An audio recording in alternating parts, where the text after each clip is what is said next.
Hello, everybody, and welcome back to another Underdog episode. Today we got Season 3, Episode 6, Chasing a Wild Goose. Takes place late November 2025, so let's just get right into this.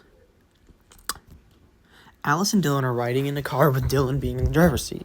A heavy downpour of rain is slamming the metal roof. It's weird. Dylan and I start to doubt Atlas before going back to the road. Driving in a car, I mean.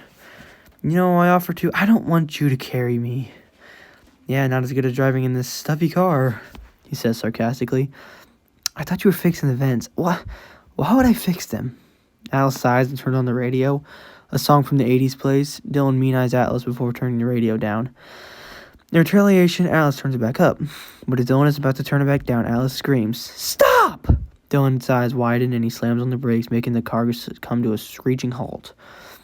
He goes to an angle behind them in the back seat, showing a roadblock in their way. They get out of the car and the camera takes a higher up angle. They walk up to it and in blood writing see the words, "Turn back." You think it was him? Even if it's not, we've got some kind of lead. The camera goes on the writing and zooms out before cutting to the title card with the same song that was playing on the radio. It cuts to a close-up shot of someone hyperventilating, which turns out to be Jake, who is still with the group stuck in the video store. They're still standing in a circle, scanning the walls for anything. Listen. Just sit still, and my boss will be here shortly. Jake's eyes dart around as his breathing is a bit slower now, but still hyper. He begins to go pale, and his surroundings go numb. Hey! Jake barely hears Zara as it's blurred. Hey! Jake's focus returns and he looks at Zara. We're gonna be alright. Jake nods as his eyes wander towards the ground, still trying to regather his breath. Zara goes to the wall and tries to kick it in. No success in return. This is bullshit. We're all gonna die in some video store. Jake seems to be deep in thought. We're not gonna die. Atlas and Dylan are still out there. Jake taps his comms but doesn't hear anything. Figure and crystallized jam the signals. He takes out the earpiece and kneels, taking it apart. He focuses intently, disconnecting and connecting different wires together until a static sound begins to emit from the device. His face lights up and he starts to put the earpiece back together. The static sound fills his ears and he taps into it. Dylan, do you copy? It cuts to Dylan and Alice in a forest, stepping through it, cutting any weeds in their way. Dylan begins to hear the slightly quiet voice of Jake. Jake? Where are you? I don't really know. Dylan looks at Alice, who just shrugs. Dylan turns back to the path he's taking, still following some kind of lead. We got captured, Bristol. Look, we're in the middle of something important right now. We'll try to get there eventually. Wait. Dylan taps off the comms and turns back to Alice. You sure this is the right way? If the lead we're following is right, then... Yeah. Dylan stops and is overlooking something. Alice steps beside him and joins him, overlooking the canyon they stumble upon. You don't think... Alice tilts his head, not sure what to think. Dylan squints his eyes, seeming to notice something within the depths of the wide canyon. He points near the bottom of it, where the wall meets the rocky ground. They look at each other before it cuts to them standing at an oddly placed white and orange metal wall inside the canyon terrain. Dylan is scanning it up and down. Finding nothing, he guides Alice to step back. His hand and forearm begin to glow the iconic pink color. It glows brighter and brighter before he thrusts it forward, opening a hole in the middle of the wall where he punched. They both step up, seeing an identical white and orange wall to the other ones the team has seen. The duo begin to walk through the midnight black hallway. As they go through, the outside light begins to fade nearing the end of the tunnel. At the end, Dylan lights a spark of fire, illuminating an airtight door, similar to the one at the laboratory Lotus invaded. Dylan reaches for the crease and begins to pull, exerting all of his force trying to heave it open. He's successful and the door creaks open, spilling a white light into the dark hallway. As the door fully opens, the two step into the room. One of the floodlights is flickering as the other ones shine brightly. Inside the room are files and documents scattered across the floor. Dylan scans the floor, seeing if anything catches his eye. Atlas is viewing the movable whiteboards with dry erase writing that nearly looks stained on them. Dylan. Alice's worrying tone makes Dylan snap his attention to him. He walks to Atlas, who is standing by one of the whiteboards. On it is the picture of Crystallized attached onto the whiteboard with a magnet. Dylan looked at this with slight fear as the screen cuts to black. It cuts to the part of the team who are trapped. Zara and Jake are relaxed, sitting on the ground chatting, while Miranda is sharpening her pitchfork and Alan is pacing nervously. It zooms in on Jake and Zara on the ground. We haven't really gotten a chance to talk since you've gotten back. Tell me about it. Jake looks at the ground, furrowing his eyebrows before returning his gaze back to Zara.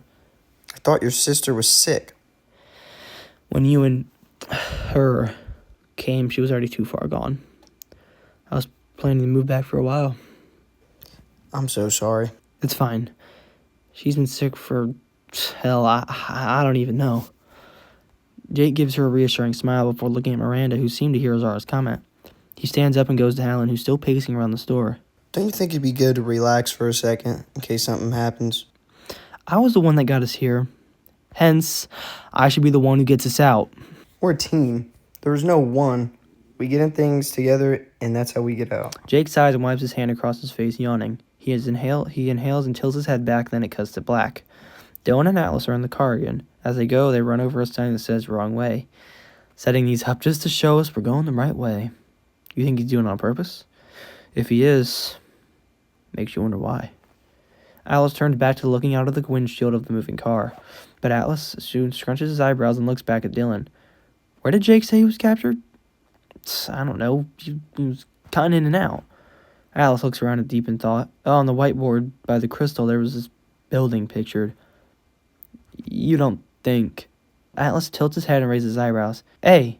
Alice nods his head to the outside where there's another sign but bigger, showing an arrow pointing to the right, to a field of harvested corn nearly dead. Well, time to test our theory. Dylan stops the car and turns around, backing up the car before turning the steering wheel and beginning to drive through the field, smashing a bunch of corn on the hood. Dylan and Atlas are both grimacing through the ride. Eventually, they reach the end of the field but are about to crash into a house. Dylan abruptly hits the brakes only a couple feet in front of the white house. Then, a middle-aged woman walks in front of the window and pulls out her phone, dialing a 3-number contact. I think she's calling the cops. Dylan shifts the car in reverse again and goes back into the corn. He shifts back to drive and starts driving away back through the corn. The woman just shakes her head in disgust while talking with the police. It cuts back to the car. So tell me where this store is. It cuts back to the video store where Jake, Alan, and Zara are sitting on one side while Miranda is sitting by herself on the other. She always like that? Alan turns to Jake. Sometimes. Yes, always. Jake leans up past Alan's head, looking at Zara, rolling his eyes. She's just a little hot-headed. Zara scoffs, whispering little to herself. Jake hears this and sighs. Ignore her. They have this grudge against each other. Not much of a team, huh? We're trying. The overhead speaker begins to crackle again and Crystalliz's voice returns. Sorry for the wait, but I think they've finally arrived. The four all stand up and look at each other panically. What does he even want with us? I think it's better you talk to him yourself. The speaker dies down and the silence is loud. Before a knock in the back of the store sounds like unlocking. It zooms in on the knob while the unlocking sound is still going. Before the knob turns, it cuts to black, and it cuts to Atlas and Dylan in the car. How close are we? Just a couple more turns. Dylan is focused solely on the road, taking the stops, scanning the surroundings and making the turns perfectly. Soon, Atlas tells him to stop. He does so and takes the key out of the fob, stuffing it into his pocket. They step out of the car, closing the doors behind them. Dylan locks the car and walks around the front towards Atlas, who is closer to the store. He looks around, seeing the abandoned row of buildings with the video store in the middle of them. They walk up to it and pull on the door, but it's locked to no surprise. Dylan steps back, looking at all over the newspaper-filled wall, finding one small peeping crack. Dylan walks up to it and kneels down, trying to find the right angle to see in.